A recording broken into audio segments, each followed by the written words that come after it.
अस्सलाम वालेकुम गाइस, मेरा नाम है बिलाल। आप देख रहे हैं ब्राउन बॉय कार रिव्यूज़।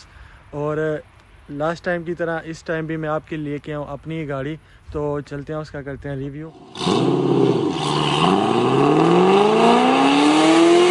मेरे सामने खड़ी है इस टाइम फोर्ड मस्टैंग 2014 का ये मॉडल है। रेस रेड कलर में ये गाड़ी। इसकी हिस्ट्री में जाएं तो ये गाड़ी 1964 में फोर्ड ने इंट्रोड्यूस कराई थी मस्टैंग, और 1965 में ये फिर प्रोडक्शन में भी ये गाड़ी आ गई। और ये गाड़ी फिर 1973 तक चली, जो इसकी फ़र्स्ट जनरेशन थी। और बहुत ही कमाल की, बहुत ही प्यारी लुक थी उस गाड़ी की, और बहुत ही ज़्यादा वो गाड़ी पसंद की जाती है। आज भी अगर आपको उस तरह की गाड़ी एक अच्छी कंडीशन में चाहिए तो आपको हद से ज़्यादा महंगी मिलती है वो गाड़ी। तो अगर हम इस गाड़ी की बात करें तो ये 5th जनरेशन में आती है ये गाड़ी। नॉर्मली ये 5th जनरेशन 2004 में आई थी, फोर्ड ने प्रोड्यूस कर दी थी, लेकिन वो फेसलिफ्ट मॉडल नहीं था। फिर वो 2010 तक जो जनरेशन आई 5th जनरेशन, उसके बाद एक फेसलिफ्ट मॉडल आया इस गाड़ी का। और उसके बाद 2013 में फिर से एक फेसलिफ्ट मॉडल आया जो ये वाला है। 2013-14 में फिर ये फेसलिफ्ट आई। उसके बाद 2014 एंड में फोर्ड ने इसकी 6th जनरेशन जो है वो प्रोड्यूस कर दी, जो गाड़ी आज भी 6th जनरेशन नई मार्केट में मिल रही है। और आपको बताता चलूँगा जो फोर्ड मस्टैंग है वो फोर्ड की बेस्ट सेलिंग कार में से एक गाड़ी है। तो चलते हैं इस गाड़ी की बात करते हैं जो मेरे सामने इस टाइम खड़ी हुई है। नॉर्मली ये जो गाड़ी है सारी ओरिजिनल है। इसमें एक दो चीज़ है जो चेंज की गई हुई है, जो मॉडिफाइड की गई हुई है। उसमें आती हैं इसकी लाइट्स, डे लाइट्स जो है वो LED में है। उसके बाद इसके पीछे फॉग लैंप है एक, वो चेंज किया हुआ है, वो नया लगाया गया हुआ है। तो ये लाइट्स और फॉग लैंप पीछे क्यों चेंज किया गया, क्योंकि 2014 से पहले फोर्ड मस्टैंग सिर्फ USA में अवेलेबल थी, और यहाँ पे यूरोप के लिए आपको सिर्फ इंपोर्ट करनी पड़ती थी। वो आपको यहाँ पे किसी भी फोर्ड वाले गराज से ये गाड़ी नहीं मिलती थी। तो इसी तरह ये जो गाड़ी है ये भी 2014 में आई। तो 2014 में ये गाड़ी 2015 में फिर ये भी इंपोर्ट की गई। और यहाँ पे गाड़ी को स्ट्रीट लीगल करने के लिए और उसके कागज़ नए बनाने के लिए आपको कुछ जर्मन लॉज हैं, उनमें लाइट्स आती हैं, एक दो और चीज़ आती है, वो चेंज करनी पड़ती है। तो इसी तरह लाइट चेंज की गई। पीछे से फॉग लैंप इस गाड़ी में नहीं था पहले, पीछे वाला, तो वो भी ज़रूरी है, इसलिए वो भी फिर से लगाया गया। अगर इस गाड़ी के डिज़ाइन की बात करें तो आप देख सकते हैं गाड़ी बहुत ही ज़्यादा अग्रेसिव लुकिंग है। उसमें सबसे बड़ा हाथ इसका जो आगे बोनट है उसका है, इसके ऊपर हुड लगा हुआ है। क्योंकि ये भी नॉर्मली जो मैंने यहाँ पे फोर्ड मस्टैंग्स यहाँ पे जो चलती देखी हैं उनमें ये बहुत ही ज़्यादा कम है। और मुझे ये अभी 100% कंफर्म नहीं है कि ये गाड़ी के साथ ओरिजिनल ऐसे ही आया था, यहाँ फिर जब ये यहाँ पे यूरोप में इंपोर्ट की गई उससे पहले जो इसका ऑनर था उसने ये चेंज कराया था। लेकिन बहुत ही ज़्यादा प्यारी और एग्रेसिव लुकिंग देता है इस गाड़ी को, और यूनिक बनाता है इस गाड़ी को। उसके बाद आप देख सकते हैं कि इसके ऊपर अभी 2 रेसिंग स्ट्राइप्स हैं जो आगे से लेकर पीछे गाड़ी तक जाती हैं। जब मैंने गाड़ी ली तो मेरा पहले एक प्रोग्राम बना कि मैं उतार दूं, लेकिन फिर मैंने जब गाड़ियां देखी जो बिल्कुल ऐसी थी और इसी कलर में थी और जिनकी ये रेसिंग स्ट्राइप नहीं थी, यकीन माने वो गाड़ियां बहुत ही ज़्यादा बोरिंग लग रही थी, बहुत ही ज़्यादा बोरिंग लग रही थी, जिसकी वजह से मैंने कहा ये यहाँ पे लगी रहनी चाहिए। बम्पर की बात करें तो आप देख सकते हैं कि इसके अंदर कोई फॉग लैंप नहीं है, बहुत ही क्लीन सा बम्पर बना हुआ है और बहुत ही प्यारा सा। उसके नीचे आप देख सकते हैं कि इन्होंने ये ओरिजिनली स्पॉइलर लिप लगाया हुआ है जो इसे थोड़ी सी और स्पोर्ट लुक देता है गाड़ी को। उसके बाद इसकी ग्रिल की बात करें तो बहुत ही कमाल की, बहुत ही प्यारी ग्रिल है ये। आप इसके अंदर बहुत ज़्यादा वेरिएंट्स आते हैं, आप और भी बहुत ज़्यादा ग्रिल इस गाड़ी के अंदर लगा सकते हैं। मुझे पर्सनली ये ग्रिल भी बहुत अच्छी लगती है। सिर्फ जो इसके ऊपर लास्ट टाइम की तरह जो मैंने बात बताई थी कि जो क्रोम लगा हुआ है वो पियानो ब्लैक में हो तो इसे ज़्यादा स्पोर्टी लुक मिलती है, लेकिन ये अभी इस गाड़ी पे पास कर रहा है इसके कलर के साथ, तो इतना बुरा भी नहीं है। और उसके बाद हमारे पास यहाँ पे बैज है मस्टैंग का। तो नॉर्मली जो जितनी भी गाड़ियाँ हैं फोर्ड की उसके ऊपर नॉर्मली ज़्यादातर जो बैज है वो फोर्ड ही लगा होता है, लेकिन मस्टैंग एक ऐसी गाड़ी है, इसे पोनी कार के नाम से भी जाना जाता है, तो इसलिए इसके ऊपर ये घोड़े का निशान है, पोनी का निशान है, और इसे बिल्कुल दूसरी फोर्ड गाड़ियों से बिल्कुल यूनिक बनाता है। तो चलते हैं साइड पे और आपको साइड से ये गाड़ी दिखाते हैं। ये जो कलर है ये मुझे पर्सनली जब मैं गाड़ी लेने गया था आपको सच्ची में बताऊं तो मुझे बिल्कुल भी पसंद नहीं था। लेकिन ये ऐसा कलर है, मैं जहाँ पे भी जाऊँ, जहाँ पे भी ये गाड़ी जा रही हो, लोगों की नज़र पड़ती है। यहाँ पे बहुत ज़्यादा गाड़ियाँ फिरती हैं, बहुत ही ज़्यादा हाई क्लास गाड़ियाँ फिरती हैं, लेकिन फिर भी वो ब्लैक या फिर वाइट कलर, बिल्कुल जो नॉर्मल कलर है उसमें चल रही होती हैं, तो ज़्यादातर ना आँख नहीं उस पर पड़ती। लेकिन ये गाड़ी दूर से आपको इस पर आँख पड़ी जाती है कि मतलब मस्टैंग आ रही है। तो आप देख सकते हैं कि इसके साइड पे भी मस्टैंग स्ट्राइप्स हैं, जो इसे बहुत ही अच्छी लुक देती हैं और बोरिंग होने से बचाती हैं। जैसा कि मैंने पहले बताया कि मेरा जो पहले प्रोग्राम था वो यही था कि इस गाड़ी की सारी स्ट्राइप्स हैं वो उतार दी जाएं और बिल्कुल इसे क्लीन सा लुक दिया जाए। लेकिन बात यह है कि जब मैंने फ़ोटोज़ देखी इस कलर में, तो ये गाड़ी फिर बहुत ही ज़्यादा बोरिंग नज़र आती है, बहुत ही ज़्यादा बोरिंग नज़र आती है। हाँ, अगर इस गाड़ी का कलर कोई और होता, ब्लैक कलर में होती, तो फिर शायद और तरह का नज़र आता। लेकिन अभी ये गाड़ी जैसे खड़ी हुई है ऐसे परफेक्ट है इसके। हाँ, अगर आप इस पर ब्लैक स्ट्राइप्स लगा लें तो वो भी बहुत अच्छी लगेंगी, लेकिन अगर इस गाड़ी पे बिल्कुल कोई स्ट्राइप्स ना हो तो ये गाड़ी बहुत ही ज़्यादा बोरिंग लगेगी। उसके बाद आप देख सकते हैं कि इस पे अभी भी ओरिजिनल व्हील रिम लगे हुए हैं, कोई भी चीज़ गाड़ी पे चेंज नहीं हुई है। ये इसके ओरिजिनल 17 इंच के रिम है। ये गाड़ी के ऊपर कम से कम भी 20 इंच के रिम लगे होने चाहिए, और ये गाड़ी मेरे हिसाब के मुताबिक थोड़ी सी ज़्यादा ऊंची है, जो इसे लोअर भी करना चाहिए इसे और अच्छी लुक देने के लिए। तो चलते हैं गाड़ी की बैक साइड पे और आपको गाड़ी पीछे से दिखाते हैं कि कैसी लगती है, क्योंकि 2013 के बाद जो मॉडल आया था फेसलिफ्ट में, वो उसकी बैक से बहुत ही ज़्यादा अच्छी तरह पता लग सकता था कि ये गाड़ी फेसलिफ्ट में है, क्योंकि 2013 के अंदर फिर ये LED लाइट्स आई थी जो बहुत ही कमाल का लुक देती हैं गाड़ी को, और इसके जो इंडिकेटर्स हैं वो भी LED हैं, रिवर्स लाइट है वो भी LED है। तो मैं फॉग लैंप की बात कर रहा था, वो देख सकते हैं कि आप इसके नीचे, वहाँ पे नीचे फॉग लैंप लगाया हुआ है।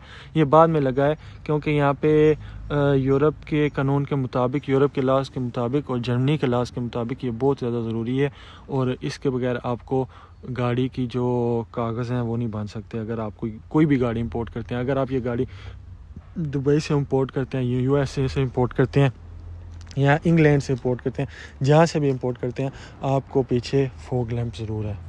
तो आप देख सकते हैं कि इसके पीछे भी पोनी बैज है मस्टैंग का, और उसके साथ फोर्ड लिखा हुआ है।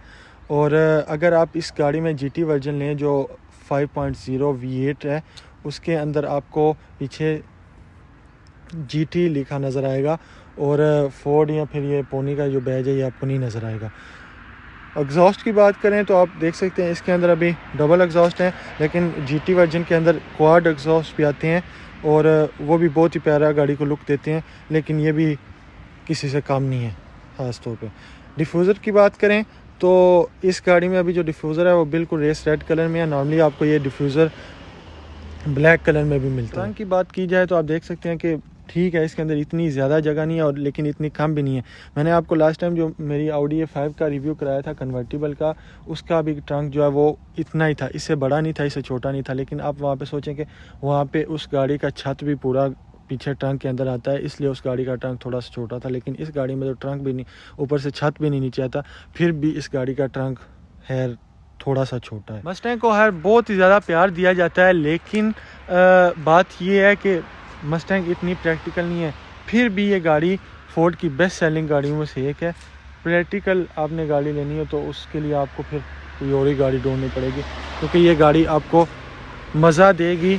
लेकिन नॉर्मली आप देखें तो ये गाड़ी का जितना साइज़ है, इसे थोड़ा सा तो प्रैक्टिकल होना चाहिए, लेकिन वो बात इसमें नहीं है। चलते हैं गाड़ी के इंटीरियर की तरफ, आपको गाड़ी का इंटीरियर दिखाते हैं। तो इससे पहले कि इंटीरियर की किसी और चीज़ की बात करें, मैं आपको कुछ दिखाना चाहता हूँ। आप देख सकते हैं कि ये मेरी ड्राइवर सीट है और ये पैसेंजर सीट है, ठीक है। ये गाड़ी 2013 की है, और आप देख सकते हैं कि इसकी लेदर की हालत, या क्योंकि ये अमेरिकन गाड़ी है। जर्मन नॉर्मली बेसिकली अमेरिकन गाड़ियाँ बिल्कुल भी पसंद नहीं करते, सिर्फ उनकी क्वालिटी की वजह से। क्योंकि अमेरिकन गाड़ियों का सबसे बड़ा मसला ये है कि उनमें एक तो क्वालिटी का मसला है, दूसरा कि आप देख सकते हैं कि जो इनकी बॉडी है वो भी 100% वैसे फिट नहीं बैठी होती जैसे एक यूरोपियन गाड़ी की बैठी होती है। इसलिए जो अभी 6th जनरेशन जो मस्टैंग्स आई हैं उसमें भी यही है कि जो यूरोपियन वेरिएंट है वो पसंद किया जाता है, और जो नॉर्मल जो USA वेरिएंट है उससे वो होता भी सस्ता है और इतना पसंद भी नहीं किया जाता, सिर्फ उसकी क्वालिटी की वजह से। क्योंकि जो यूरोपियन जो बॉडी है, जो यूरोपियन उसकी क्वालिटी अंदर से वो बहुत ही ज़्यादा बेटर है USA क्वालिटी से। लेकिन नॉर्मली आप देख सकते हैं कि इस पर अभी रिकारो सीट्स लगी हुई हैं, स्पोर्ट सीट्स लगी हुई हैं। ये भी हर मस्टैंग के अंदर नहीं है, ये सिर्फ ऑप्शन पे मिलती थी जो इस गाड़ी के साथ आई हैं। कलर कम्बिनेशन इस गाड़ी का बहुत अच्छा है। आप अगर इंटीरियर से अंदाज़ा लगाएं, बाहर भी रेड, अंदर भी रेड और फिर ब्लैक के साथ। और अगर चलें इसके, आपको दिखाता हूँ इसका बैक, तो बैक की जो सीट्स हैं वो हैं तो बहुत कंफर्टेबल, लेकिन जगह बहुत ज़्यादा कम है। 2 बंदे पीछे बिठाना बहुत ही ज़्यादा मुश्किल है। खैर जो पैसेंजर सीट है उसके पीछे फिर भी कोई बैठ जाए, लेकिन मेरे पीछे एक और बंदा बैठना बहुत ही ज़्यादा मुश्किल है। वो इसलिए क्योंकि मैं ख़ुद भी 180 सेंटीमीटर लंबा हूँ, तो मेरी सीट आप देख सकते हैं कि कितनी पीछे है, और मेरे पीछे बैठना तो बहुत ही ज़्यादा मुश्किल है। गाड़ी के इंटीरियर में आप देख सकते हैं, सबसे पहले आप अगर अंदर जाएं तो आप देख सकते हैं कि एम्बिएंट लाइटनिंग इस गाड़ी में हुई है। आप वो पे भी देख सकते हैं, यहाँ पे मस्टैंग जो लिखा हुआ है इसमें भी बिल्कुल यही कलर है। अभी वीडियो में बहुत मुश्किल आ रहा है, नज़र नहीं आ रहा, सही तरह साफ़ नहीं आ रहा। और ये बिल्कुल ओरिजिनल है, ये बाद में नहीं लगाया गया हुआ, और आप ये चेंज भी कर सकते हैं ओरिजिनल। वो भी मैं आपको दिखाता हूँ वो कैसे होता है। और चलते हैं अंदर।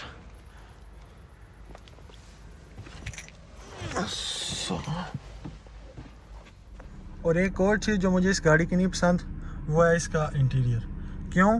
क्योंकि 2013 की ये गाड़ी है, और 2013 में तो खैर दूसरी गाड़ियाँ बहुत ही ज़्यादा आगे चली गई हैं, लेकिन ये गाड़ी 2013 में भी आप देख सकते हैं कोई भी यहाँ पे स्क्रीन नहीं लगी हुई, और बिल्कुल नॉर्मल सा सिंपल सा यहाँ पे हिसाब किताब है इस गाड़ी में। तो लेकिन इसमें फिर भी 2014 में जो 6th जनरेशन आई उसके बहुत ज़्यादा जो ऑप्शन है वो इस गाड़ी में मौजूद है, क्योंकि ये लास्ट फेसलिफ्ट थी। इससे पहले जो 2012 और 13 की गाड़ियाँ हैं, या फिर 2014 में भी जो गाड़ियाँ इस ऑप्शन में नहीं हैं, उनके अंदर ये चीज़ें नहीं हैं। जैसा कि आपको मैंने पहले एम्बिएंट लाइट बताई थी जो इस गाड़ी में है, उसके बाद आप देख सकते हैं कि इस गाड़ी में आपको छोटी सी यहाँ पे स्क्रीन मिलती है जहाँ पे आप अपनी हर एक चीज़ चेक कर सकते हैं, मतलब ऑयल टेम्परेचर, ऑयल प्रेशर, उसके बाद सिलेंडर हेड का उसका कौन से डिग्री पे है, और एयर फ्यूल रेशो है, वो सब कुछ आप चेक कर सकते हैं।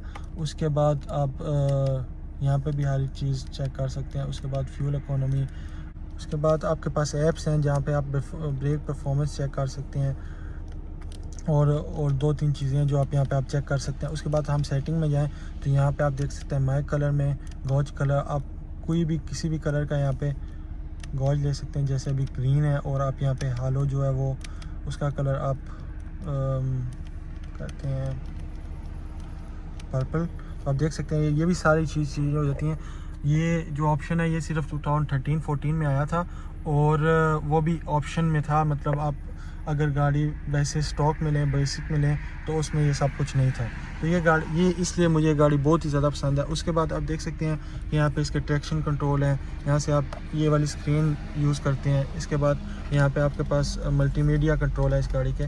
नॉर्मली ये गाड़ी, आपको सच्ची बताऊं तो ये गाड़ी मैं बिल्कुल भी लेने के हक़ में नहीं था, लेकिन जब मैंने इस गाड़ी को चलाया, इसकी परफॉर्मेंस देखी, तो उसके बाद फिर मैंने कहा इंटीरियर जो है इतना भी ज़रूरी नहीं है, गाड़ी चलाने का मज़ा आना चाहिए। तो वो जो है वो इस गाड़ी में बहुत ज़्यादा आता। खैर यहाँ पे आप देख सकते हैं कि इतना मॉडर्न नहीं है, लेकिन इस गाड़ी के अंदर सब कुछ है, मतलब ब्लूटूथ भी इसके अंदर ही है, बाद में नहीं लगाई गई, ओरिजिनल ब्लूटूथ अंदर फिट है। उसके बाद यहाँ पे आप देख सकते हैं कि क्लाइमेट कंट्रोल है, उसके बाद रेडियो कंट्रोल और सब कुछ, CD भी डलती है। नीचे की बात करें तो आप देख सकते हैं यहाँ पे हैज़र्ड लाइट्स हैं, उसके बाद ट्रंक ओपनर है, उसके बाद यहाँ पे ऊपर जो है यहाँ पे भी लाइट्स हैं, 1 और 2। खैर इतनी ज़्यादा रोशनी तो नहीं देती, फिर भी अपना काम ज़रूर करती हैं। तो उसके बाद जैसे मैं गाड़ी की प्रैक्टिकलिटी की बात कर रहा था, तो इसका सबसे बड़ा मसला यही है कि आप देख सकते हैं इसके यहाँ पे सिर्फ 2 कप होल्डर हैं।